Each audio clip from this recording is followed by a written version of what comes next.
like to welcome you all into the first session of the Greek Theater. I'm here sitting today with Dr. Green, who is a profound physicist who has worked for more than 40 years with NASA and has retired as a chief scientist. He has many contributions and he has wrote over 100 articles in science, in addition to help making one of the most relative physics movies of the decade, The Martian. In addition to the fact that he was one of the first people involved in creating the first internet ever. It's lovely having you, Dr. Green. Could you tell us more about that, about the internet? Well, I'm just delighted to be here in the Greek Theater. It's a wonderful opportunity to talk about, Likewise. Yeah, what we've been doing. I, as a young graduate student getting hired by NASA, started my professional career at Marshall Space Flight Center. You know, NASA has 10 centers. And at Marshall Space Flight Center, I had an opportunity to put together a network where we began the process of communicating with remote groups, you know, universities, other NASA centers. And this is where my science colleagues were. I was greatly motivated in doing that. And that was in 1980. So by the end of 1980, we had email. You know, we could log on to a computer far across the country. We could move files back and forth. And so that was just a wonderful experience. I just sort of grew up with you know, the ability of the modern communication that we have today. And I was delighted to have the opportunity to help start that for NASA. That's really interesting. So let me ask you a very general question, but I think it's very significant to ask, which is, why space? What makes space interesting to you? What makes space interesting to me is many different things. For instance, I'm very curious. I want to know what Mars looks like. As a high school student, I used a telescope, a 12-inch Alvin Clark refractor at an observatory. I had an opportunity to do astrophotography. I imaged the planet Venus, Mercury, Mars, and everything we knew about those planets we got from the back end of a telescope until we started launching spacecraft and we flew by them. We got excited because we saw what some of the surface features looked like. And then we decided to orbit them. And when we orbit them, we got an even better idea of what these planets look like. And then we decided to land and rove, and now we're in the process of returning samples back from Mars that we're taking. Now, we did all that with the moon program. You know, the Apollo program in the late 60s. And that was tremendously exciting. I was in high school when we first landed on the moon. And indeed, we did. And there's been 12 humans that have walked on the surface of the moon. That's really astonishing. And when I think about space, I think about a lot of very strange facts about space. But that could be because I'm not majored. So it would be really interesting to hear from you as a scientist, as a physicist, what is the most profound, strangest fact about space for you? Oh, well, for me, I want to answer the question, are we alone? Did life start beyond Earth? All right. Now, I'm not necessarily talking about intelligent life. It doesn't have to be intelligent life. I would love to find intelligent life beyond Earth. But even microbial life, perhaps even life that may have come and gone. This is what we're finding out by looking at Mars in particular. Mars, even though it's a desert world, in many ways, you can walk out in Saudi Arabia and see the landscapes here and see they're so similar on Mars. It's a beautiful desert world. But it wasn't always like that. Much like the Sahara and Saudi Arabia, in your past, this was a Garden of Eden because of the climatic conditions and indeed going through what we call the ice ages that come and go on this planet over time. Mars also had a fantastic history. It was a blue planet. 2/3 of the northern hemisphere was an ocean, And in some places, it was more than 1.5 kilometers thick. We know that because we're roving on that planet, and we're seeing the action that water had on the soils and the minerals that were created, and all the other aspects of those kind of measurements. So those are really fantastic worlds to us. And now, of course, we're finding other planets around other stars. And that analysis has just really revolutionized our thinking, because we now know, based on the statistics that we're gathering by looking out and seeing these planets around certain stars, that there are more planets in the galaxy than there are stars. Oh, that's really interesting.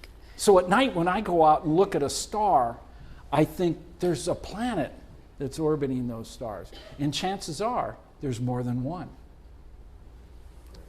That tackles the question perfectly. Well, speaking of Mars, currently I do believe that we can go to the moon by an approximate 2.5 days up to 4 days. Mars takes much more time. Yes, it does. I want to know, do you believe that there is a certain point that we could go to Mars in a matter of days? Is that something possible? The problem with going to Mars rapidly is that if we blast off from the Earth and we accelerate towards Mars, there comes a time when we have to start slowing down. You have to think about going to Mars like an airplane flies. You take off, you speed up, you fly, but then you have to slow down and you have to land. And that time scale is very finite. And it depends upon how fast you go, tells you how long you have to slow down. So all those dynamics have to be folded in. We could go faster, but it's not going to be like going to the moon. It'll take a much longer period of time, at least in our lifetime.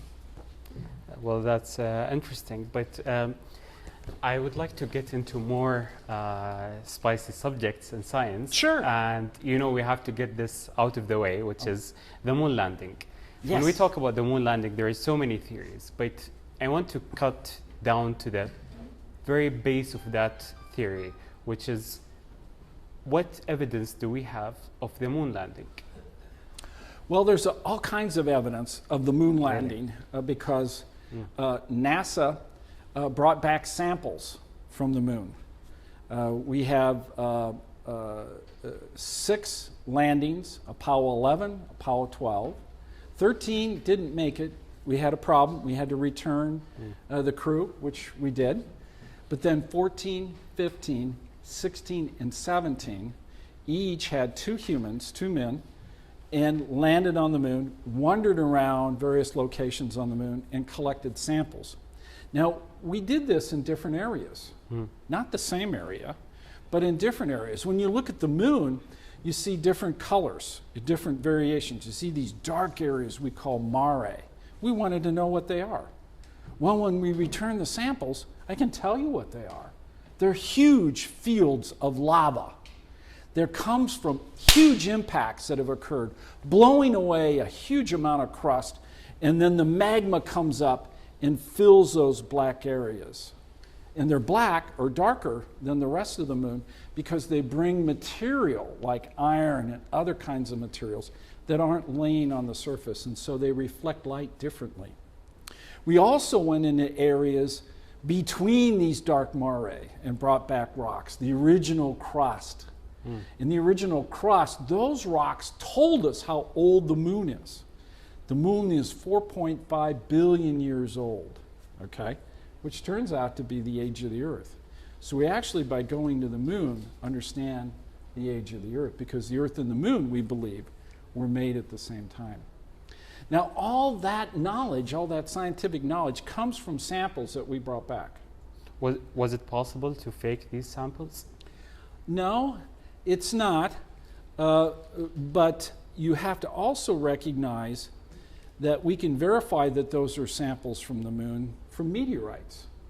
When there are impacts that occur on the moon and material flows all over the place but doesn't fall back on the moon and falls on the Earth, In some locations, we can pick those samples up. There are several really important places where we can find meteorites, okay? Material that was made somewhere else, and the Earth, as it moves around the sun, ends up impacting those materials, and they come down to the surface, and we can find them. NASA goes in particular to the southern hemisphere, goes to the Antarctic. And there we get in snowmobiles and we drive across the snow and we look for these black areas because they are meteorites. They have fallen from the sky. And we pick those up and we bring them back. And so we have a collection.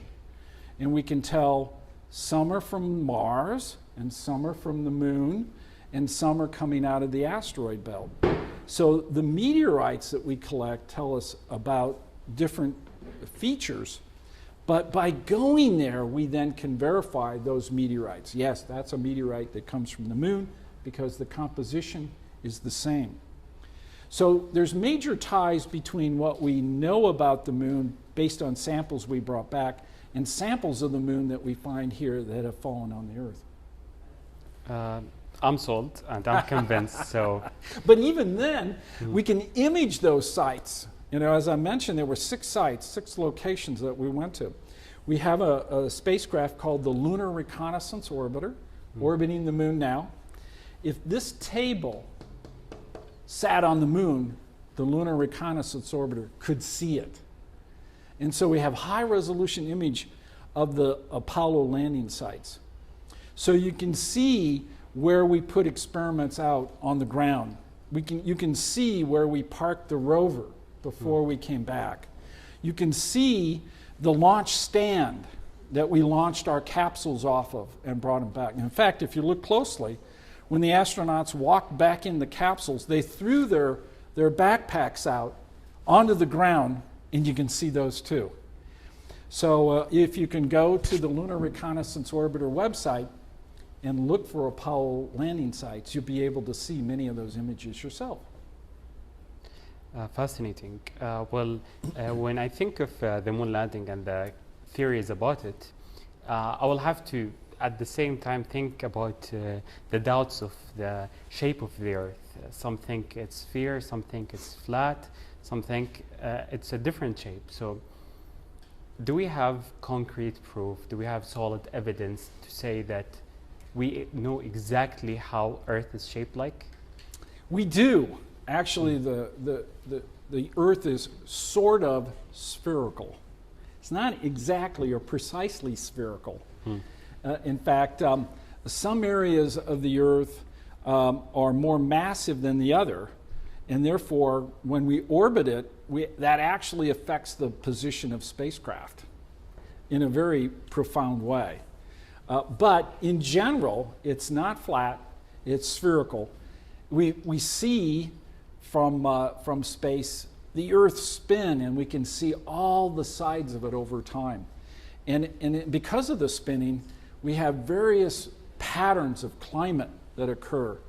You know, the wind patterns off, the equator move in a right-handed sense, the wind patterns off in the southern hemisphere move in a left-handed sense away from the equator. And those weather patterns are because the Earth is spherical and it spins. And those are called the Coriolis effect that moves the winds in that direction. Interesting. Well, I think we covered the conspiracy parts. And I want and I want us to go into more parts of what people think is so mysterious to them about space. And there is so many interesting theories, such as the multiverse theory. Now, when we think of the multiverse theory, it's a very simple idea that there is other universes with other life forms and so on. So could you tell us more about the scientific angle of the multiverse theory and how solid that is? So from my perspective, I don't go well into the cosmology of things. So cosmology is all about the origin and evolution of the universe. Okay. Now, not just the solar system, not just our sun, but all the suns, all the galaxies, how they came about, how they're arrayed, and what is the fate of the universe. That's a whole field called cosmology. Now that concept is really fascinating, and the more we actually go into space and make measurements of that, we can see how galaxies are arrayed. In fact, James Webb Space Telescope is designed to look back in time because these galaxies were made so far away that it's taken that long for their light to get to us. And when we look at them, we get to see how stars come together and the shape of the very first galaxies. That's very important for us to understand what we call cosmology. Now, another element of cosmology are some theories about we may not be the only universe. There may be other universes like us that is living and growing in the same way or evolving that may be occurring. I personally don't know of any physical evidence that that is the case.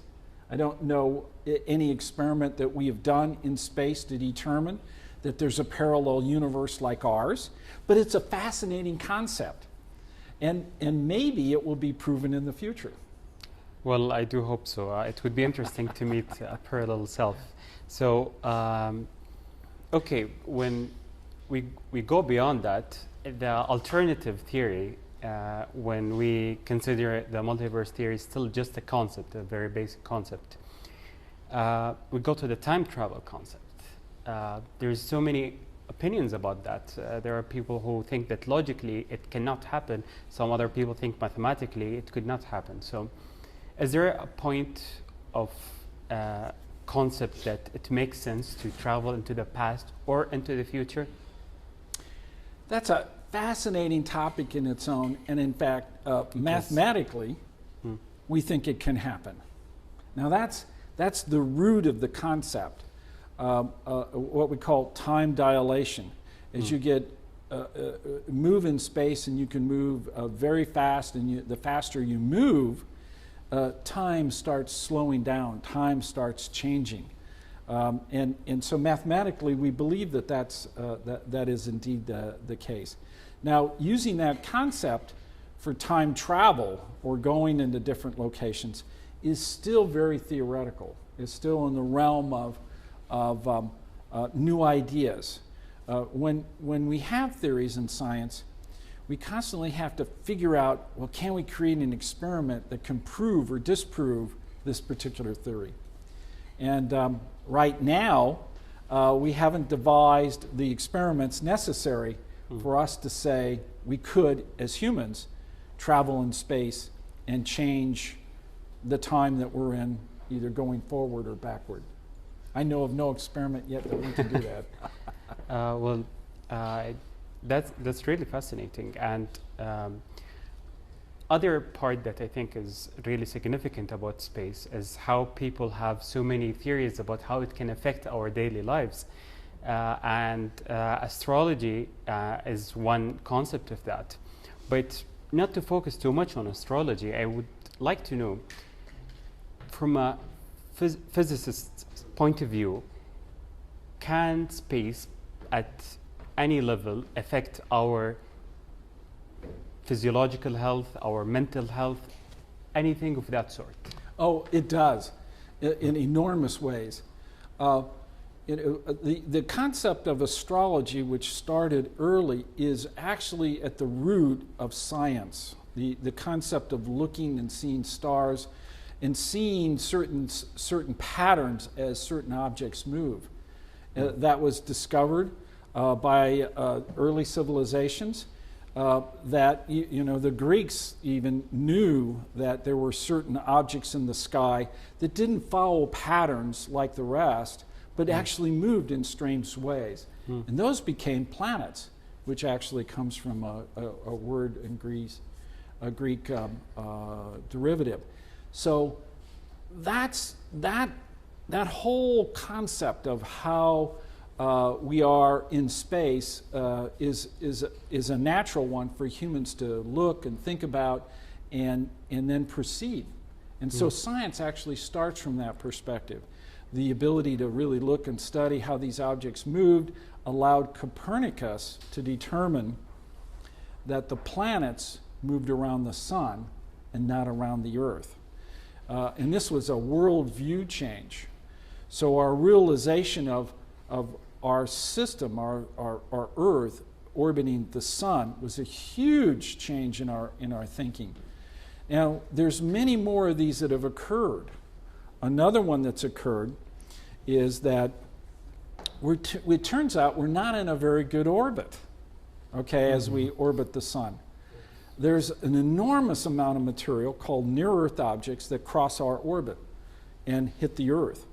In fact, as we were talking about meteorites, if you were to measure the amount of mass of material that comes into our atmosphere, burns up, falls on the ground, we estimate it's about 100 tons of material a day. But there are things that orbit the sun, crossing our planet's surface, that are very massive. And in the past, we have found major impacts here on Earth that have probably contributed to the extinction of aspects of life. And one in particular occurred 65 million years ago, when a 6-kilometer object hit the Earth and caused the extinction of about 85% of the life on Earth, and that turns out to have been the era of the end of the dinosaurs. Those kind of things we then determine and figure out from a scientific perspective. We also are all quite concerned about our climate and how our climate changes, and the interaction that we have as we orbit the sun with the other planets is now one that we've determined to be very important over time. Our orbit does not stay circular around the sun all the time. It actually goes through a cycle where Jupiter pulls on it, and then we go back. So we go from a circular to an elliptical and then back. And that actually has changes in our climate. These are called, the person that discovered this was an astronomer. His name was Milankovitch. And there's 3 such effects gravitationally of all the planets on the Earth and the Earth's orbit. We now call them the Milankovitch cycles. So indeed, the more we do scientific analysis of our place in the solar system and our place in our own galaxy, the more we find out that we need to be aware of what's out there. Interesting. I can already see the headline, Dr. Jim Green believes in astrology. That was somewhat of the summary of what you said. Well, no, that isn't the summary. I said astrology actually was important early on because it then challenged us to learn more. Astrology is a natural step in many cultures to try to understand the heavens, to try to understand what's happening. Science is the discovery of the nature of things, okay? And so it's a natural first step. The fact that the explanations for what you see aren't scientifically correct or proven is based on the scientific process. You then have a theory, this must be happening, and then you make scientific measurements, and you then begin to discover the nature of these things. But astrology is an important first step, and I will easily recognize that. Yeah, well, I do think so too, but would you currently consider it at its current form a concept that is backed up by science? So the concept of how astrology is used today is not scientific. So I don't go to an astrologer, I don't have my palms read, I don't believe that because I was born in March, I'm a Pisces, that I have certain characteristics. And the reason why is I have no scientific basis for that. So we've left those concepts behind as we've taken that an early understanding of what we thought was happening and really changed it so that we had a better understanding of the nature of things. And that's the scientific method. Well, great. You ruined their headlines, but you gave a very, very direct answer. So from what I have listened, and from what I have read, you are really a profound scientist who I aspire to be like someday. And your influence in science is really drastic. So when I think of that, I want to know if there was one thing that you could have told yourself, your younger self. Oh, wow. What would that be? Oh, wow. Oh, there were so many things. I have seen in my 40-year career enormous advances in our scientific understanding of everything from finding planets beyond our Earth. I never thought that that was possible. I mean, we're finding thousands of them now, all sorts of different sizes, and to so many other aspects of can we really move and live and work on a planetary surface? Can we live on Mars? Well, what we know about Mars tells us all kinds of things about how we need to take resources or what kind of resources are there. And so the knowledge of these planets was really not there at all. The creation of the entire field of planetary science happened in my lifetime by going there with spacecraft, by studying these, by looking at how the planets have accreted and why there are big planets and smaller planets and why there are gas giants and why there are rocky planets. We only had vague ideas at that time. That has all changed. And so there's just been enormous progress. Well, I would like to ask you a final question, and I think that question is very significant to ask any great individual, not just a scientist, but especially because you're a scientist. Why is there something rather than nothing?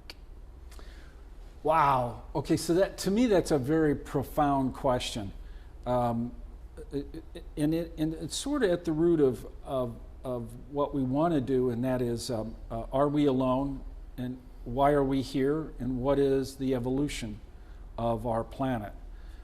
We want to be able to figure out our place in the universe.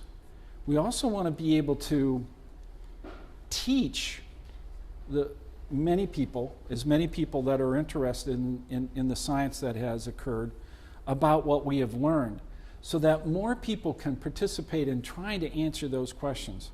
And of course, we're embarking on doing that by using the new concepts of the metaverse, the ability to then move into an environment where our imagination can grow. And I think it's through bringing in many more people to try to answer and think about these questions in environments that allow us to talk to many people from many different cultures, as we can do in the metaverse in a really visual way, that we might be able to understand that a little bit better. Oh, so I thought that my question was quite sophisticated, but your answer is much more profound. Thank you so much for your time. Oh, my pleasure. Thank you so much. Thank you. It was an honor to have you. Before finishing up, I would like to extend our gratitude to our success partner, MetaVisionaries, an edutech company that Dr. Jim Green is currently a chief scientist at. And I really do suggest that you check them out. They have really interesting approaches to change our world and change the course of humanity. Thank you.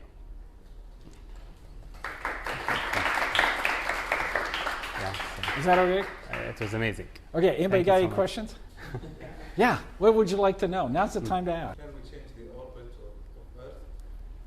Oh, can we change? Oh, man, that is a great question.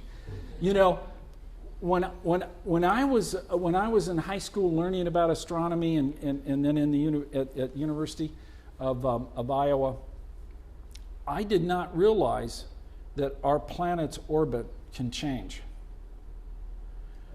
Yeah, it can change. We can move this planet.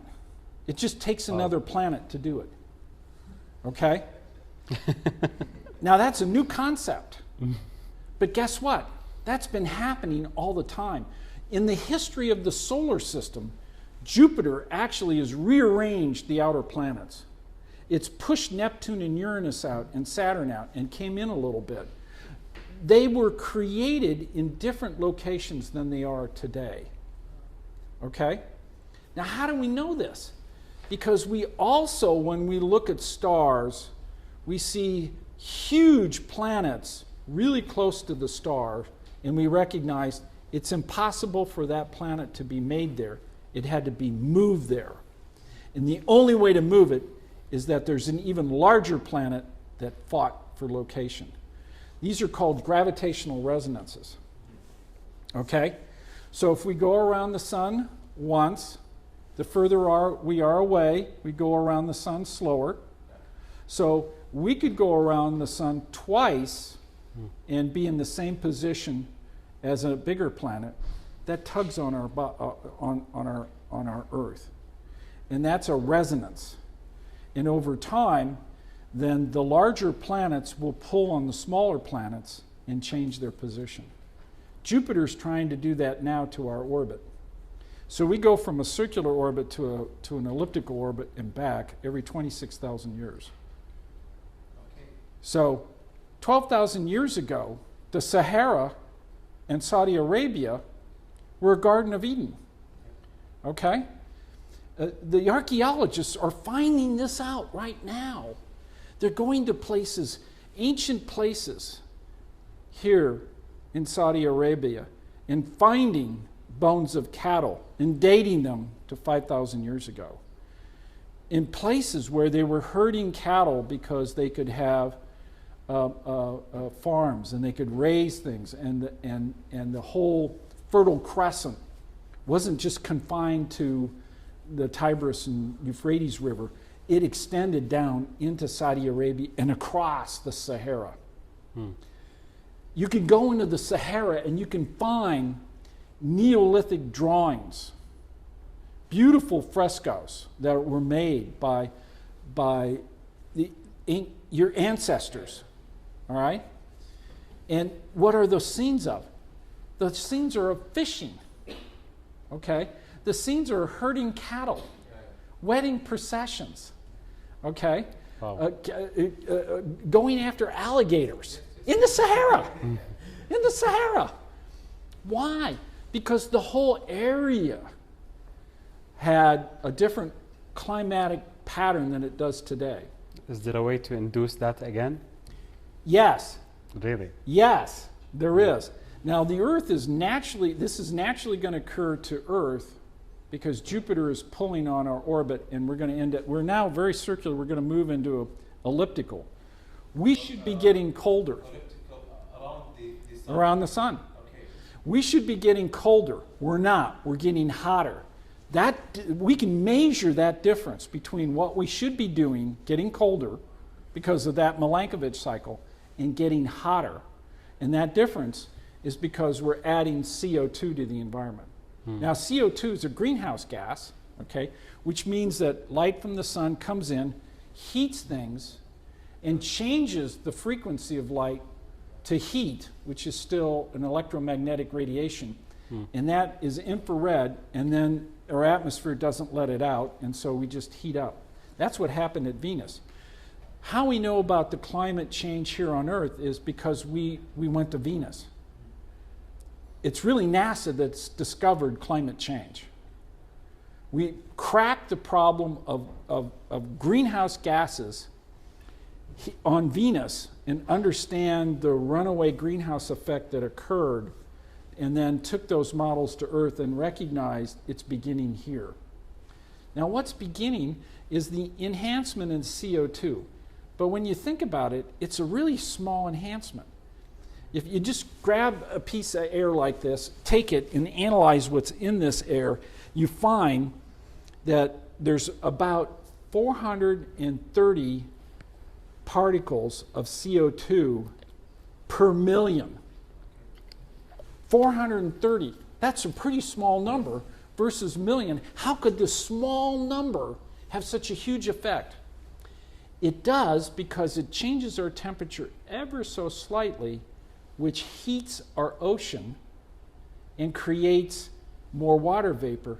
And it's the water vapor is also a bigger greenhouse effect than CO2. Our problem is water vapor. Well, we're not going to get rid of the water, but we have to get rid of the trigger. And the trigger is the CO2. So, understanding our climate and our future and how things evolve, we need to be able to make specific measurements. So why do we go in space? Even if we went in space to create one number, that number would be the average temperature on this planet. Now, we can calculate the average temperature on this planet if we had a thermometer on a grid everywhere and we were measuring the temperature every minute.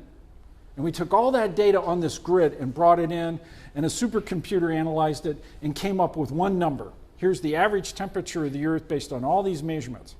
Well, we can't do that. We don't have thermometers over the ocean. We certainly don't have thermometers in the polar caps. We can't make the measurement. But we can from space. And that's what we're doing. And from space, we can gather that data and we can calculate that number. And that number is going up when it should be going down. Okay? That's what's happening today. That's why space is so important for us to monitor the environment of the world that will change whether we are able to survive on this evolving planet as we evolve with it. Okay. It's not a question, but I had a chit chat with you, and Yes. you explained your ending of The Martian. مثلا كون هو شارك في فيلم The Martian, he has his ending. Yeah. The ending. Yeah, I did suggest a different ending. They didn't take it, obviously, because they didn't film it. Oh, yeah, I'll take one of those. Thank you. So, yeah, I ended up working as the main NASA consultant on The Martian. So anything that Ridley Scott and his team wanted, they would go through me. And then, so I would arrange for all kinds of stuff. You know, we went on some tours. We talked about what we knew about Mars. We gave them Martian scenes, and from that, then they went on the Earth looking for similar structures and things that they could use in the movie. They ended up in Jordan. You know, all the Martian scenes were filmed in Jordan. So, one of the first things I did when I read the script, I made 26 suggestions. And one of them was, at the beginning of the movie, Matt Damon finds a sample and he puts it in a cup. And they're making, samples are so important. You know, I talked about the importance of samples coming back from the moon and all the stuff we learned from that. Yeah. We want to bring samples back from Mars. We're collecting samples now. We want to bring them back. And so he's doing that. He's collecting samples. That's what we want astronauts to do when they're there. So at the beginning of the movie, you see him do that. What I wanted him to do in the movie is to carry that sample with him and bring it back to Earth personally. So that the one scene where he's about ready to leave the habitat and get in the rover and drive to Schiaparelli, this other big, huge crater where they have the next base, I wanted him to, you know, he's walking out, he's got this beard on, he's about ready to go, and he forgets his helmet, goes back and gets his helmet. I wanted the sample to be right there and have him pick up the sample and then take it with him. Okay? So you know, you see him in the beginning of the movie collecting the sample. You know he's taking it with him. And then at the end of the movie, here he is in the classroom, and at the end of the class, everybody leaves, walking out the door. Yeah, they had their hands up, but at the end of the class, they're all walking out the door. And somebody comes rushing in as he's putting his stuff away and says, Dr. Watney, you're wanted in the lab downstairs. It's about your sample. And then end the movie. Now, that means you could actually have, you know, what do you mean it's about my sample? So what I wanted is I wanted them to find indications of life, past life. Yeah. Okay? Now, rock samples are really important. Why? Because look at dinosaur bones. We find them, right? We find in rocks all kinds of impressions of vegetation. We know about ancient vegetation because of rock samples. But what you probably don't realize, is every rock has atoms that are arranged in a matrix, and we call that the mineralogy of the rock. What are the minerals in the rock? How is it arranged to make it a rock? And why is quartz different than granite? You know, because they have different elements in that matrix. So we have gone around the earth and we have found 5,700 minerals, different ones. But only 349 of them can be made with dead life. Okay? So if we go and bring back a rock sample and it's the same mineral that we know is made up of dead life, then it had to have life. Mars had to have life in its past. It is the ancient life that we found. Okay? That's why we got to have the rocks. Okay? That's the record of the past. Okay. Great. Does anyone have a question? Yeah. Okay. Ask away. Yeah. Did NASA discover any materials in Mars, like oil or water? Really great question. Oil is another perfect indication of life, and a lot of it. That's all organic material. That's all dead life. Okay? So, how do we find it on Earth? Well, we drill down looking for it. We also can use seismic systems. Okay? So, you can set up seismometers in various locations and wait for an earthquake. And as the wave goes through, you then can realize what we call stratigraphy, and a sound wave going through oil or petroleum is different than a sound wave going through granite. And we can determine the difference. Okay? So the oil prospectors, have seismometers. They just wait for an earthquake. Well, they can't wait for an earthquake forever, so they generate one by exploding something and let that wave go through and then receive that wave to determine what's below them. Okay? That is a lot of what the oil industry does, is sound the earth looking for oil. So, in 2018, we launched a mission, landed it with the most sensitive seismometer ever made, and stuck it on the surface of Mars. And what I wanted that instrument to do was find oil. Now, unfortunately, it didn't. But it just means it's not in the area. Okay? It did measure more than 1,000 Mars quakes, some of which were meteorites hitting the planet. Others are volcanic. So Mars' volcanic region is rumbling a little bit. Well, we didn't know that. That planet is still active. The sound waves tell us the structure, the size of the crust, the mantle, and the core. And part of the core is still liquid. That we didn't know either. So those kind of instruments have been tremendously important for us to really understand what this planet is all about. So far, we haven't found oil there. I wish we did. If we found oil there, it'd be game over. We'd be going there sooner than we are, not later. Why? Because it forms a resource we can use, and we know how to use it. Now, we're going to the moon in a very special area. Does anyone know where we're going to land on the moon? And yes, this would be the second major time we've done this. I mean, besides the first 6. We're going to the moon in your lifetime. You're going to be amazed at what you see.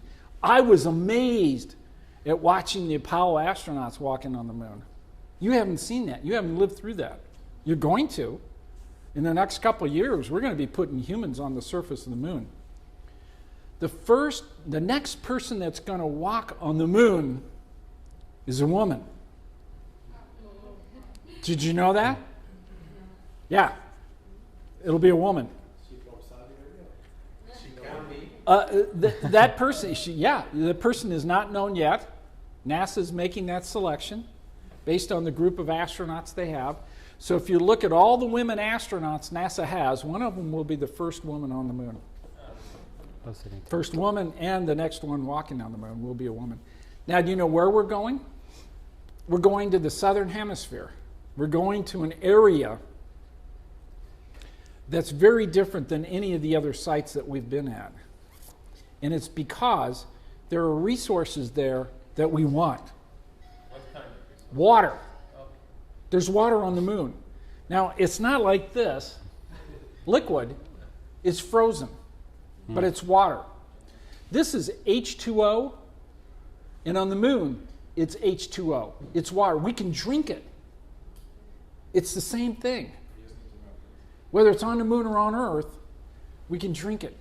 We also know there's an enormous amount of water on Mars. It's trapped in the crust, and it's trapped in some of the polar caps, and there's a big glacier that's also found on Mars. It's the ancient North Pole of Mars. I would ask, but I don't want to take that much time, but why water is so important? Why? Man, you live in Saudi Arabia and you don't know why water is so important? As a human being, but other Okay, so one, if Mars had an enormous amount of water in its past, that means it may have had life. If it had no water ever, then we would forget about it ever having life. Now, we say that because life on Earth, all life on Earth needs water. Okay? So it's one common denominator. So that means from our experience based, if we find water on Mars, it may have had life. And there's plenty of water on Mars. Okay? There's underground aquifers. There's huge glaciers that are buried.